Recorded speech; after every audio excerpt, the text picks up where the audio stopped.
What's up guys, this is Yasin. So we just got the final TCG exclusives as well as OCG imports for Doom of Dimension, so now we know pretty much everything about it. And yeah, we're going to be going over the new cards as well as the imports and also the whole set, just as a whole, and try to figure out if it's worth it and if it's a good one. Before we go any further, you already know the drill, smash the like and subscribe button. So the first card is Disguise the Copycat Hero, level 4 Light Warrior Tuner. If you have an equipped spell in your field or grave, oh shit, this is already not looking good.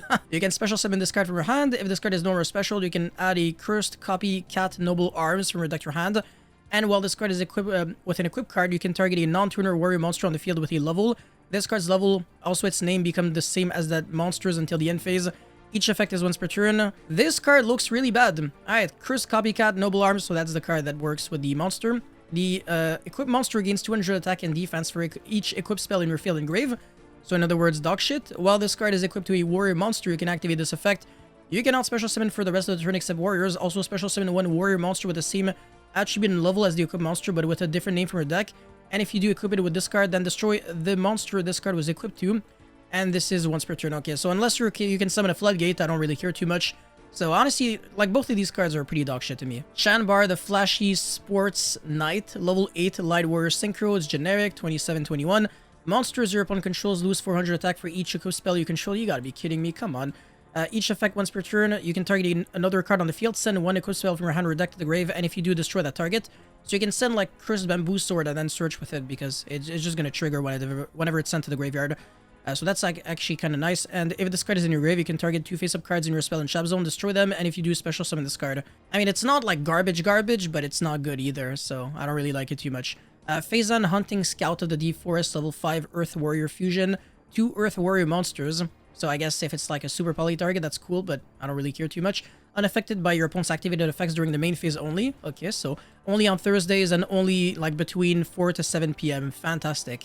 During the battle phase, quick effect, you can tribute this fusion summon card, special summon 2 Earth Warrior monsters from your grave except itself, and if you do, your Earth monsters cannot be destroyed by battle for the rest of the turn.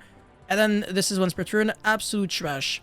Chevreuil, Hunting Scout of the Deep Forest, level 7 Earth Warrior Fusion. 26-26, 1 level 5 or higher Earth Warrior, and an Earth, unaffected by your opponent's activated... Yeah, same shit, bro. Come on! It's not even like the stats are good. Like, it could have been, like, unaffected by everything at every time. This is so bad. It's like a Leo of the Keeper of the Secret Tree 2.0, but like in 2025, you know? Anyways, your opponent's monsters that can attack must attack the monster you control with the highest attack. When another Earth monster, warrior monster you control destroys an opponent's monster by battle, you can special summon an Earth Warrior from a grave or banished. And then this is once per turn. In other words, this card is crap. Hunting Horn, quickly spell, fusion summon an Earth Warrior fusion from your strategy using warrior monsters from your hand or field.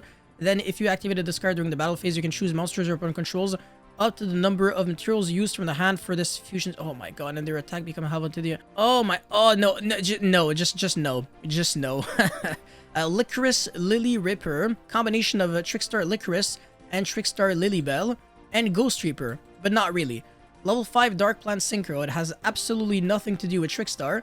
It's generic. If a monster is sent from the field to your opponent's graveyard while this card is in your monster zone, even during the damage step, you can gain life points equal to one of those monsters attacking the grave. Time is no longer a thing, so nobody cares about winning life points now. If your opponent takes effect damage while this card is in your grave, you can banish this card, send one monster from the field to the grave with attack less than or equal to the difference in your life point and your opponent's... Okay, this is, Yeah, I mean, it's kind of fine, actually, if you... Yeah, like, it has a graveyard effect, which can interrupt the opponent. So, like, if you can send this with, like, Ultimate Slayer, it could be a disruption on your opponent's turn, but it's, like, super reactive, because it has to wait until your opponent takes effect damage. Yeah, no, it's kind of shitty. Honestly, I don't really think it's good. Anyway, Silk Bomb Moth, level 6 Wind Insect, 24th Monarch stats. If you have 2 or more wind monsters in your grave and this card is in your hand, you can special summon this card. And if you do, shuffle 1 wind monster from your grave into the deck. If this card is no longer specialed, you can reveal the top card of your opponent's deck and apply the appropriate effect based on the card type. So monster, place it in your opponent's spell and trap zone as a continuous spell that can, you know, block Imperm and Fua. And if it's a spell or trap, you're banishing it. You gotta be kidding me. This is so bad. Why? It's not even like it hurts the opponent. It's just like you banish like the spell or trap that's on top of your opponent's deck. Like, nobody really cares too much. So yeah, this card sucks, and all of these cards are really pack failures. Fleeting Flower of the Magician, quickly spell, target 1 face-up spell or trap your opponent controls, or a spell or trap card you control, destroy it. Then if you targeted a card you control, you can apply one of these effects. Place 1 monster from your graveyard in your spell and trap zone as a continuous spell, or add an equip or continue spell from your graveyard to your hand. It's actually low-key not too bad. So in Cyber Dragon, of course I had to get to use that example. You're destroying Overflow, and then you can place like a Hurts from like the graveyard back in the spell and trap zone, and then like whenever it's sent to the graveyard, you can trigger Hurts again, and obviously the Overflow is going to be searching. This is like a very archaic card that could have been printed like 10 years ago, and it wouldn't really have changed anything. I feel like all these cards are just like way too old, like design-wise, for like today's day and age, so it doesn't really make any sense. None of these cards will really be played competitively, so they're pretty garbage. But I mean, this is a cool card. It doesn't change the fact that it's not great, but it's fun. It's something that people will probably have like a little bit of like fun messing around with, especially like if you're playing Cube with like this set, and like some of these cards could be decent. But yeah, this is Lunar Rabbit Omaginai, level 1 light spellcaster tuner normal monster. I guess if anything, this could be like Blue Eye. They could be played in Blue Eyes Primite. It's the only thing that I'm thinking of. This is not an effect. Obviously, it's flavor text, but it's nothing too interesting, so I don't really care too much. And then, oh, we have even more cards. Oh no, these are the OCG imports. So yeah, this is irrelevant. And then this card's actually not too bad, but it's nothing too insane. And also, like, unless we get the Majesty Spoon, nobody really cares about like these kinds of cards. So whatever. Double Fusion, irrelevant. And this is a great-looking alternative artwork for Garden Rose Maiden. Definitely a huge fan. But yeah, apart from that, honestly, for all the cards that, you know, we weren't sure about, like for Doom of Dimensions, they kind of feel a little disappointing. But let's get into the set spoiler. So all the rarities, right? The Starlight rares, pretty much it's always like the secret rares and the ultra rares, and then there's one extra card on top. And the interesting card is Garden Rose Maiden. So yeah, that's like the card that gets reprinted as a Starlight with an alternate art.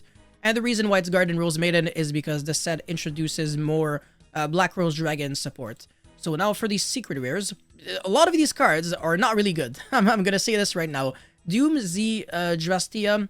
Honestly, I kind of did forget which one this was exactly. It's a... Oh, actually, it's a really good card. Yeah, this is like a 2 to 3 of in the deck. And then Radiant Typhoon Crossia. Oh yeah, this is the level 6 that searches 2 cards. That is a 3 of. Masterpiece, the True Drake Overlord, Dogshit, Drake Hotel, Freak Soul. This, I think, is the monster. Yeah, it's complete crap. The Dragon Tail deck doesn't even play this card. Marshmallow Yummy is going to be the chase card and the super expensive card of the set. This is a must 3 of in the deck, and it's by far the best secret rare, of course. And then Fleur de Lis, the Thunderbolt. I actually do remember that this card was pretty good, actually. Yeah, well, you can special this card is special. You can set one dogmatic. It can be activated this turn. It's a great card for sure. If you play like Punishment, then it's a fantastic card. Bramble Rose Dragon. Okay, garbage. And then Doom Z and Drastrius. I think this is... Sorry, I keep coughing. It's a level 4 monster that searches like either a monster or sets a spell or trap. Forgot. DDD Sky King Zeus Ragnarok. I think this is the one that places a Dark Contract from your deck in the spell and trap zone, and then whenever one of your DDD monster dies, it like summons itself back from the extra deck. Oh, never mind. Yo, this is the Link 3. This is just a 1 of. So it being a secret is not bad news for the deck. And then Dominus Spiral. It's the worst Dominus trap card, but it's a cool card. It's just that it doesn't really line up too well into like the current play decks. So honestly, right now, if you look at the secret rares, the only one that has value is going to be, you know, it's going to be Marshmallow Yummy. Everything else is completely irrelevant. In terms of like, they're not necessarily bad cards, but they're bad cards for the secret rare rarity. It's the kind of cards that you expect to be like super or ultra. This might appeal to the normies, but for the competitive players, it means that you're losing value every single time your box doesn't have Marshmallow Yummy or a Starlight rare. Really, that's what it means. Ironically enough, the ultra rares are actually better, and this has been the case like very often, but one of the best cards in the set is K904 Noroi. As a matter of fact, this is the second best card in the set, right after Marshmallow Yummy, arguably. So it's a really good card to have as an ultra rare. It means that, you know, you have a good looking card to play in your deck as a 3 of, and it's not going to cost an arm. So that's awesome. And I think, you know, Konami knows what they're doing. They don't want like all the good cards to be secret rares. You know, like Pankratops, Fairy Tail Snow. These cards have been common in the past, and they weren't expensive at all. They were very easy to find. There's some cool cards in here. Tri-Brigade Arms Mouser. I think that's the Link 2. Again, I could be wrong. Yeah, it is the Link 2, and it's a fantastic card for sure. Honestly, yo, smash the like button if you want like a Tri-Brigade video. I am definitely looking into it, actually. But yeah, a lot of garbage. Radiant Typhoon, so the MST deck. That's cool. I think this is the level 8 monster.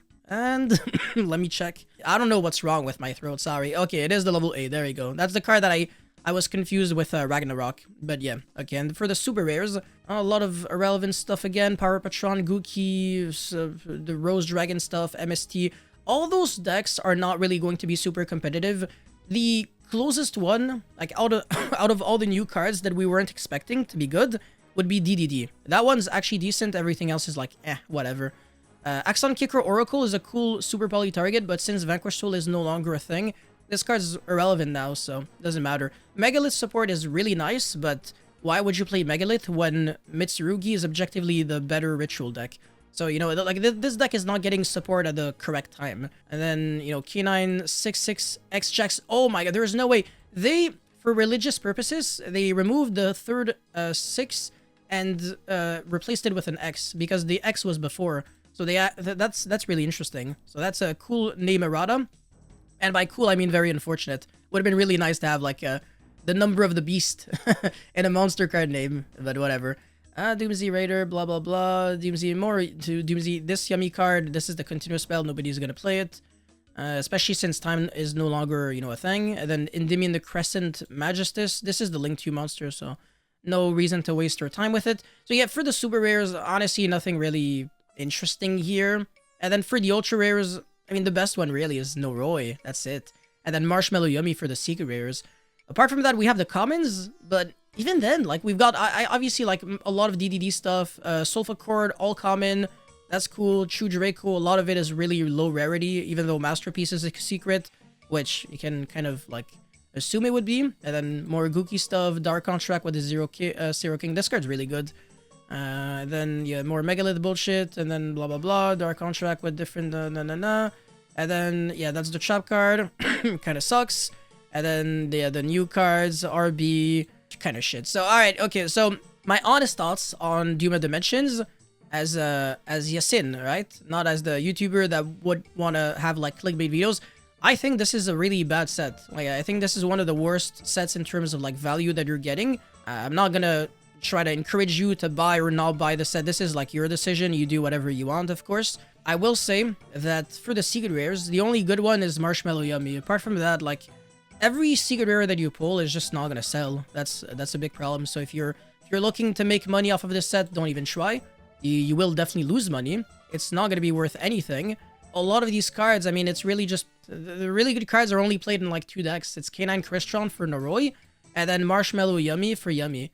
Everything else is, like, I feel like this set, you can actually skip it and forget that it even exists, because it is by far one of the most irrelevant sets that ever came out, but it is relevant for Yummy, because Marshmallow Yummy really does matter, and Noroi also matters. But yeah, that's it for this video, guys. Thank you so much for watching. Don't forget to like and subscribe, and let me know how you feel about Doom of Dimensions in the comment section below, and I'll see you guys very soon. Peace.